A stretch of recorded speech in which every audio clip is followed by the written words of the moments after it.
Mga kapatid at kapamilya, welcome po sa panibagong episode ng Deal or Noodle, kung saan huhulaan ng ating mga kalahok kung anong klaseng pansit ba ang ating ihahain today. Okay. Anong tingin mo klaseng pansit po yan? May buko. Tama ka, Tay! Okay. Hindi ko alam. Pansit. Buko. Anong klaseng pansit yan? Buko. Po, galing mo ah.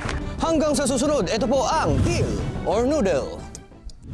Okay mga kamisis, nandito naman tayo ngayon kasama si Chef Marcos. Chef, bati ka naman sa mga kamisis natin. Ayun, magandang umaga mga kamisis. So ngayon mag-prepare tayo ng pansit buko para sa inyo. Chef, kakaiba to ah. Pansit buko, ngayon ko lang to na narinig sa'yo lang. Bakit mo naman naisip na gawing pansit yung buko?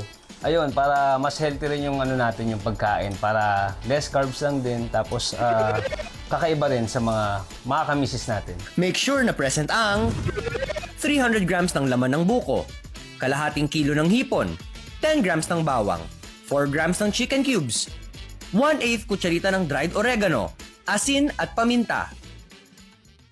Saan mo nakuha yung inspiration para gawin to? Ikaw lang nakaisip? Yes, kasi sa probinsya, malayo yung bibilihan. So naisip ko, bakit hindi gamitin yung buko? So ano difference nitong coconut na to, Chef? Yung parang mas maninipis, tsaka dito. Ito kasi medyo may sugar to konti. So desiccated na siya.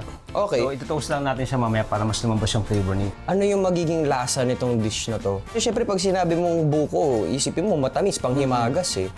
So savory siya, yung ating dahil din sa shrimp, Okay. and sa mga umami na... So literal pansit talaga. Yes. Okay. So first, Okay. unahin muna natin yung coconut na desiccated. So toast lang muna natin siya hanggang mag-golden ng konti. Hindi ilalagyan ng oil yan, Chef. Hindi na. Okay. So pang toppings kasi natin siya.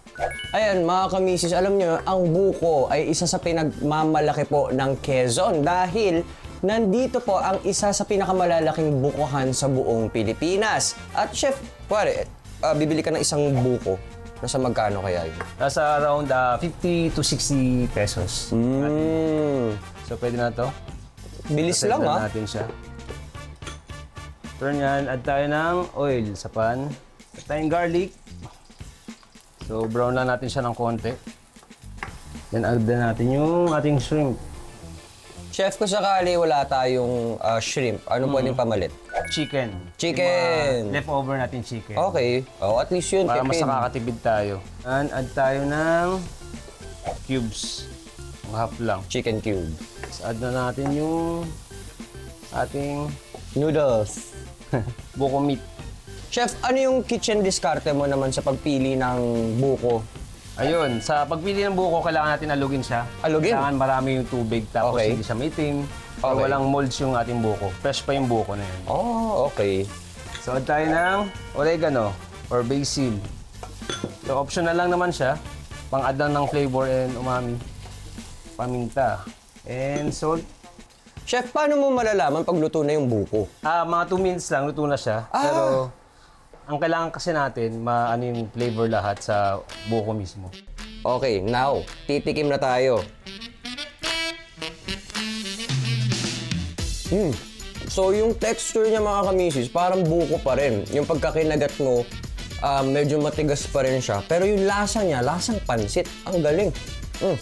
Guilt-free to and hindi ka masyadong tataba. Pero sabi nga nila, if you eat too much, you get very fat. Yung the coconut nut. Oh, di ba? Gusto niyo yun?